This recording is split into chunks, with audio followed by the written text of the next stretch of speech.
Hello guys, this is Glenn from Sydney CBD Repair Center, and last time we talked about the new gesture navigation in Android 10.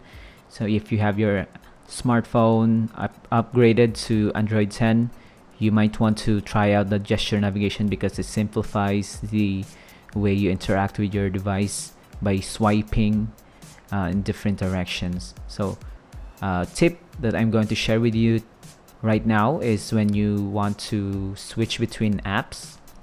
We talked about that if you're going to swipe up left or up right, you can go to your app switcher right there, but the instinct is to use this one to interact with your apps, so it's faster and it's more intuitive.